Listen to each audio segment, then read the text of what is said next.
नमस्ते, मैं प्रतीक मंगल हूँ, बाय प्रोफ़ेशन टीचर हूँ, कॉमर्स पढ़ाता हूँ। ये वीडियो अपलोड करने के 2 रीज़न्स हैं आज अपने। पहला हम डिस्कस करेंगे स्टूडेंट, टीचर्स एंड सोसाइटी और दूसरा हम डिस्कस करेंगे board exams for students and how to deal with that. तो ध्यान दीजिएगा, हो सकता है आपका काम का हो, नहीं भी होगा तो 5-10 मिनट में कुछ ज़्यादा तो वेस्ट होने वाला नहीं है। तो देखिए, मेरी कुछ फ्रेंड से बात हो रही थी, तो हमारा डिस्कशन चल रहा था कि आप लोग या मैं स्टूडेंट्स को कितना टाइम दे रहा हूँ बोर्ड एग्ज़ाम्स के दौरान, तो क्या चल रहा है। तो देखिए, मेरा तो यही कहना है, सिर्फ बोर्ड एग्ज़ाम्स नहीं, साल भर ही जो मुझे जानते हैं बच्चे वो जानते हैं, मैं 5-4 साल से पढ़ा रहा हूँ। जो बच्चे जानते हैं उनको पता है कि मैं टाइम जो देता हूँ, हमारा टाइम फिक्स होता ही नहीं है। सुबह 6 बजे से लेकर रात के 11 बजे तक आप कभी भी मुझे कॉन्टैक्ट कर सकते हैं, ये बच्चे जानते हैं। तो ऐसा क्यों है? क्योंकि मेरा मानना है स्टूडेंट्स और टीचर्स जो है ना, वो सिर्फ़ 7 बजे से 3 बजे तक नहीं होते। मतलब सुबह 7 बजे से लेके शाम के 3 बजे तक या कोचिंग्स के 1 या 2 घंटा वो स्टूडेंट टीचर नहीं होते। उनका बॉन्ड तब तक साथ में जब तक उनके बीच में एक स्टूडेंट टीचर वाली रिलेशन है। ठीक है? क्या काम है टीचर का? टीचर का काम है कैरेक्टर मेकिंग करना, बच्चों के अंदर सेल्फ डिसिप्लिन की भावना लाना।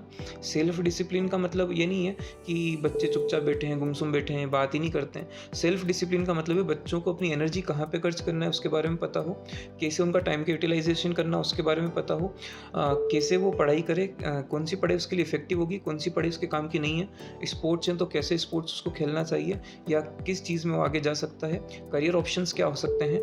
इस टाइप की सारी चीज़ें जो है वो बच्चों के अंदर सेल्फ डिसिप्लिन लाती हैं और ये सारी चीज़ें उनके अंदर इनहेरिट करने का काम किसका है या ये चीज़ें उसके बच्चों के अंदर डालने का काम है टीचर का। टीचर का काम सिर्फ बुकिश नॉलेज देना नहीं होता, ये सारी टीचर को समझना होगा। सिर्फ बुकिश नॉलेज देने से काम नहीं चलेगा, है ना? बुकिश नॉलेज तो कोई भी दे सकता है। भगवान राम के भी गुरु थे, भगवान कृष्ण के भी गुरु थे, हनुमान जी के भी गुरु थे। तो ये गुरु होने का काम क्या है? इनको क्यों ज़रूरत पड़ी? वो तो भगवान थे। गुरु होने का काम है कि जो चीज़ आपको पूरी करने में ज़्यादा समय लग सकता है या आप गलत राह पे भटक सकते हैं, उस राह से बचाने के लिए या ऐसा कहते हैं सही रास्ते पे चलाने के लिए, सही मार्गदर्शन के लिए टीचर की ज़रूरत पड़ती है ना? तो टीचर का मतलब एक रूड व्यक्ति नहीं है जो सोसाइटी मानती है। सोसाइटी का मैंने देखा, उनका सोचे पढ़ा दिया, इतना ही आपको बच्चों के साथ रिलेशन रखना है, आपको बाकी चीज़ों से कोई मतलब नहीं होना चाहिए। लेकिन मेरा मानना है कि अगर हम पढ़ा रहे हैं, तो हमारा मोटिव सिर्फ़ बच्चों को बुकिश नॉलेज नहीं देना, उनको लाइफ के कुछ फंडा भी समझाने चाहिए, कुछ लाइफ की चीज़ें भी समझानी चाहिए, कुछ जनरल डिस्कशंस होने चाहिए, कुछ लाइफ डिस्कशंस होने चाहिए, जो उनकी कहीं न कहीं हेल्प कर सके। स्टूडेंट और टीचर दोनों की ग्रोथ वो ज़्यादा ज़रूरी है, ठीक है? तो ये ज़रूरी है सारे टीचर्स के लिए, आपको ये ध्यान देना होगा।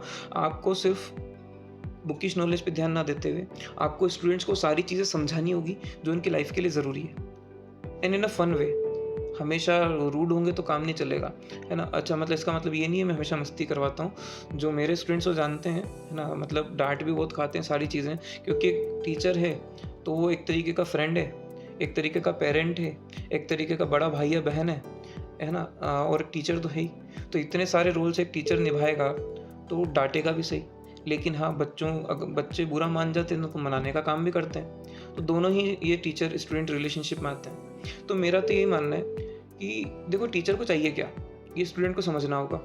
टीचर को सिंपल सी कुछ चीज़ें चाहिए, बहुत सिंपल सी चीज़ें। ये जो सोसाइटी को भी समझना होगी। पहली चीज़ तो है, टीचर को चाहिए एक रिस्पेक्टेबल सैलरी, जो कि जनरली हमारी सोसाइटी में मिलती नहीं है। दूसरी चीज़ चाहिए सोसाइटी से ट्रस्ट, ठीक है? सोसाइटी उस पे ट्रस्ट करे कि हाँ, वो कुछ अच्छा काम कर सकता है और वो सोसाइटी के लिए ज़रूरी है। जहाँ पे वो काम कर रहा है या जिनके लिए वो काम कर रहा है, या स्टेक होल्डर्स जो हैं, पेरेंट्स, सारी चीज़ें, उनका भरोसा और उनसे थोड़ा सम्मान, जो कि जनरली देखने को कम मिल रहा है आज के टाइम पे। पेरेंट्स या बाकी लोग भी टीचर्स का इतना कुछ खास रिस्पेक्ट करते नहीं हैं, जो मेरा सोचना है या देखना है। तो थोड़ा-सा नज़रिया बदलना होगा। इसमें बुरा मानने वाली बात नहीं है किसी के लिए भी। आपको थोड़ा-सा टीचर्स के प्रति अपना नज़रिया, अपना व्यू पॉइंट बदलना होगा। जो टीचर बच्चों की ग्रोथ चाहते हैं ना, उनका साथ आपको देना होगा। और एक उनको चाहिए बच्चों से बहुत सारा सम्मान, लेकिन सम्मान से ज़्यादा चाहिए प्यार।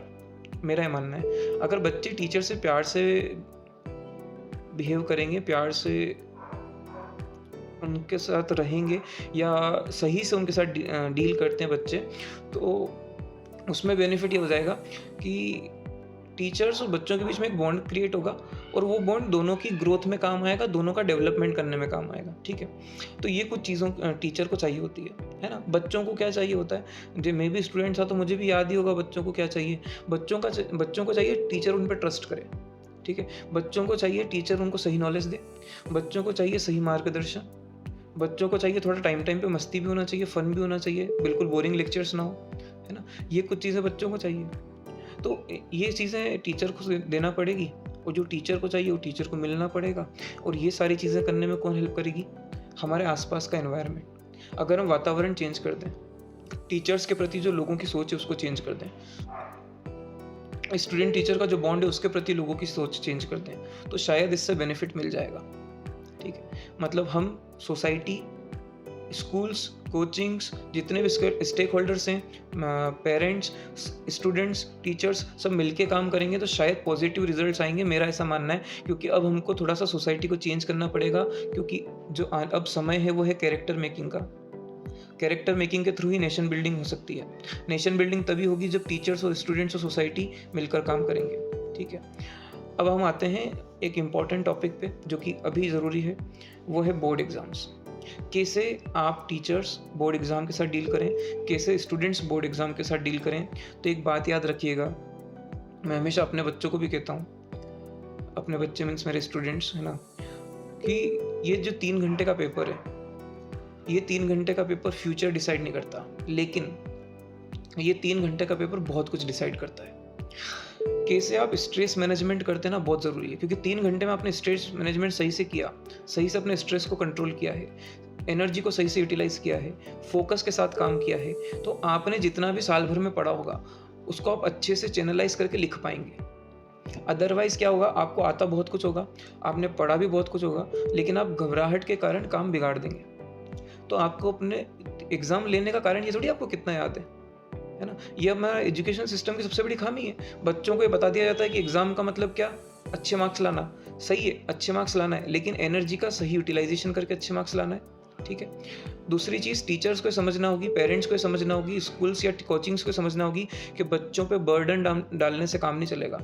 आप बच्चों को प्रेशराइज कर रहे हो, गलत है। प्रेशराइज करने से रिजल्ट्स कभी नहीं आते। आप बच्चों को बताएं कि किस तरीके से पेपर लिखना है, पेपर ड्राफ्टिंग कैसे होनी चाहिए, डायग्राम्स, चार्ट्स, इन चीज़ों का यूज़ कैसे करें। अब एंड टाइम आ चुका है, बिल्कुल लास्ट टाइम चल रहा है, हाई टाइम चल रहा है। 2 दिन या 1 दिन में एग्ज़ाम्स हैं बच्चों के, एमपी बोर्ड वालों के, सीबीएसई के ऑलरेडी स्टार्ट हो चुके हैं। तो आपको ये देखना होगा कि आप बच्चों को प्रेशर ना डालें, और बच्चे थोड़ा सा एक चीज़ ध्यान रखें, खाने पीने का। क्योंकि अभी क्या है कि मौसम चेंज हो रहा है ना, तो बीमारियां बहुत ज़्यादा है। तो आप लोग थोड़ा सा हेल्दी फूड की तरफ ध्यान दें। बाजार की चीज़ें ज़्यादा कंज्यूम नहीं करना अपन लोगों को, बाद में खा लेंगे, पार्टीज कर लेंगे, सारी चीज़ हो जाएगी, राइट। तो इतना इफेक्ट उन चीज़ों का इतना पड़ता भी नहीं, मेरा ऐसा मानना है। आपको वो चीज़ें कंज्यूम नहीं करना है ना, तो थोड़ा ज़्यादा फ़ायदा रहेगा। तो थोड़ा सा ध्यान रखें इन चीज़ों का, ब्रशअप कर लें टॉपिक सारे। जो टॉपिक छूट गए ना वो नहीं पढ़ने, ये बात याद रखिए। क्योंकि 1 या 2 दिन में जो आप साल भर में नहीं पढ़ पाए, साल भर में याद नहीं कर पाए, तो मुश्किल है कि 1 या 2 दिन में वो आपका रिजल्ट सुधार दे। इससे अच्छा आप वो टॉपिक्स करें जिनमें आप परफेक्ट हैं, और वो टॉपिक्स जो आपको थोड़े कच्चे मतलब आते हैं, थोड़े राउट हैं, उनको कर लें। बाकी ज़्यादा कुछ नहीं करना है। ऑब्जेक्टिव टाइप क्वेश्चंस पे ज़्यादा ध्यान दें, क्योंकि वो स्कोरिंग होते हैं। अच्छा स्कोर बनाने की तो स्ट्रेटेजी यही होती है ना। सीक्वेंस वाइज क्वेश्चन सॉल्व करने की कोशिश करें, क्योंकि वो इम्प्रेसिव होता है चेक करने वाले के लिए। पेरेंट्स ध्यान रखें बच्चों के खाने पीने का, है ना। वैसे तो रखते ही हैं, मुझे बताने की ज़रूरत नहीं है। और एक चीज़ और कहना चाहूँगा कि, है ना, ज़्यादातर टीचर्स इस पर ध्यान नहीं देते कि हम बच्चों को पढ़ा तो देते हैं, लेकिन क्या हमारा पढ़ाया उनको समझ में आया, ये थोड़ा सा ध्यान देने की हमको ज़रूरत है आने वाले सेशन में, ठीक है। अभी तक तो जो हो चुका है वो हो चुका है। अब पढ़ाने का मतलब या समझाने का मतलब ये नहीं रहना चाहिए कि हमने कोर्स कंप्लीट करवा दिया, क्योंकि कोर्स तो कोई भी करवा सकता है ना। हमको उनको इस तरीके से पढ़ाना है कि डाउट्स कम रहें, और अगर डाउट्स आते हैं तो हम पूरे डाउट्स उनके सॉल्व कर दें। बिना डाउट सॉल्व करे बच्चों को छोड़ना नहीं है, बच्चों के साथ सही रिलेशनशिप बना के रखना, ये हमारा गोल होना चाहिए, हमारा ऑब्जेक्टिव होना चाहिए, ठीक है। क्योंकि ये रिलेशनशिप लाइफ टाइम की होती है। अच्छा, इसका मतलब ये नहीं मैं बहुत अच्छा टीचर हूँ, अब सब मुझसे प्यार कर रहे होंगे इसलिए मैं सारी चीज़ बोल रहा हूँ, नहीं। स्टूडेंट्स आपकी बुराई भी करेंगे, आपसे प्यार भी करेंगे। बच्चे हैं, टीनेजर्स हैं, खासकर 11th-12th वाले, तो उनकी बातों का बुरा नहीं मानना है। उनकी हेल्प करना है, ठीक है। पनिशमेंट्स हम लोग देंगे थोड़ी बहुत, लेकिन वो पनिशमेंट ऐसी ना हो जो उनको हर्ट कर जाए। इसके साथ में ध्यान रखें कि बच्चों को इमोशनली वीक नहीं बनाना है, स्ट्रांग बनाना है। मतलब उनको प्रॉब्लम्स का सॉल्यूशन ढूंढने का खुद को मौका दो कि वो ढूंढ लें। आप सिर्फ रास्ता दिखाओ, हर प्रॉब्लम्स में साथ में चलो मत, है ना। हाँ, उनके पीछे खड़े रहो, कोई भी प्रॉब्लम्स आएगी और गिरने रहेंगे, हम उठा लेंगे।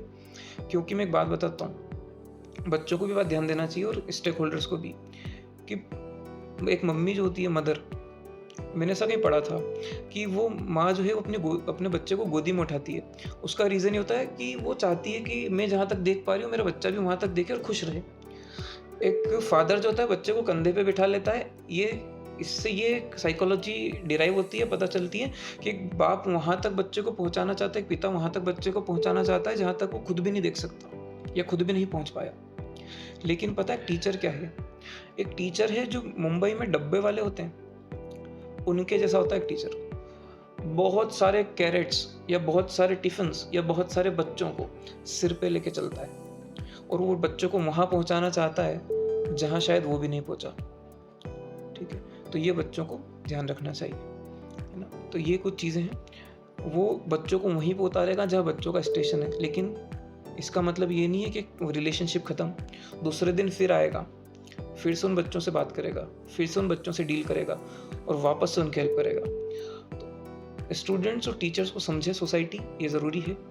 टीचर्स और स्टूडेंट्स एक दूसरे की रिस्पेक्ट करें, एक दूसरे का सम्मान करें, एक दूसरे की केयर करें, एक दूसरे की हेल्प करें, एक दूसरे को सपोर्ट करें, एक दूसरे को प्यार की नज़र से, सम्मान की नज़र से, केयर की नज़र से देखें। ये बहुत ज़रूरी है। और सोसाइटी उनकी हेल्प करे। ये सारी चीज़ें अभी के लिए बहुत ज़्यादा इम्पॉर्टेंट है, आने वाले समय के लिए बहुत इम्पॉर्टेंट है, क्योंकि स्टूडेंट्स यंगस्टर्स हैं और यंगस्टर्स ही फ्यूचर है। और टीचर उस फ्यूचर को बनाने में हेल्प कर रहा है। टीचर एक तरीके का इंजीनियर है, टीचर एक तरीके का कारीगर है जो कंस्ट्रक्शन का काम कर रहा है। अब ये पेरेंट्स और स्टेक होल्डर्स के ऊपर है कि वो उस कंस्ट्रक्शन में हेल्प करते हैं या नहीं करते, है ना। और ये बच्चों के ऊपर है कि क्या वो सही टीचर चुनते हैं या नहीं, क्योंकि गुरु चुनना भी बहुत ज़रूरी है। आपको अपना टीचर चुनना पड़ेगा, आपको अपना गुरु चुनना पड़ेगा, ठीक है। सही बातों पे ध्यान दें, फालतू चीज़ों पे फोकस ना करें। बोर्ड एग्ज़ाम के लिए सिंपल सी बात, मोबाइल से थोड़ा सा दूर रहें, सिर्फ पढ़ाई पे ज़्यादा ध्यान दें। ज़्यादा डिस्कशंस ना करें दोस्तों के साथ में, वो प्रॉब्लमेटिक हो सकते हैं। एक पेपर हो जाता है तो दूसरे पेपर के लिए ऐसा ना हो कि पेपर दे के आए और पेपर डिस्कस करें, नहीं, वो नेगेटिविटी डालेगा। पेपर डिस्कशन हमेशा नेगेटिविटी डालता है, क्योंकि कहीं ना कहीं आपका कुछ छोटा सा भी गलती हुआ होगा या दोस्त ने कुछ बोल दिया, कुछ बता दिया कि इसका आंसर ये है, आप प्रॉब्लम में आ जाओगे, टेंशन में आ जाओगे और अगला पेपर बिगाड़ दोगे। पेपर डिस्कशन करना ही नहीं है, जो हो गया सो हो गया, है ना। हमने सुना ही है, रात गई सो बात गई, तो जो हो गया वो कंप्लीट है। अब आगे भी चीज़ों पे फोकस करेंगे, नेक्स्ट सेशन पे ध्यान दें टीचर्स और सारी चीज़ें, और बच्चों का साथ दें। अभी तो बोर्ड एग्ज़ाम बाकी हैं, है ना, तो उनकी थोड़ी सी हेल्प कर दें। बच्चे भी डाउट्स हों तो टीचर्स से पूछ लें। जो मेरे साथ जुड़े हुए हैं उनको पता ही है ना, कि हम लोग तो अवेलेबल हैं ही। आप कभी भी मुझसे कुछ भी बातें कर सकते हैं, पूछ सकते हैं, कोई भी डाउट सॉल्व कर सकते हैं, ठीक है। तो अभी के लिए इतना ही, और बाकी सारी चीज़ें सोसाइटी को थोड़ा सा ध्यान रखना पड़ेगी, आसपास इन्वायरमेंट अच्छा बनाना पड़ेगा, हेल्दी इन्वायरमेंट बनाना पड़ेगा, तभी सारी चीज़ें हो पाएगी। तो यहीं पे अपन इस वीडियो को ख़त्म करते हैं, है ना, वरना बोरिंग हो जाएगा बहुत ज़्यादा आप लोगों के लिए। तो थोड़ा ध्यान से एक बार और सुन लें, कुछ चीज़ें हैं मतलब ज़रूरी है, मेरा ऐसा मानना है, ठीक है। सो नमस्ते, अगली वीडियो में फिर कभी मिलेंगे।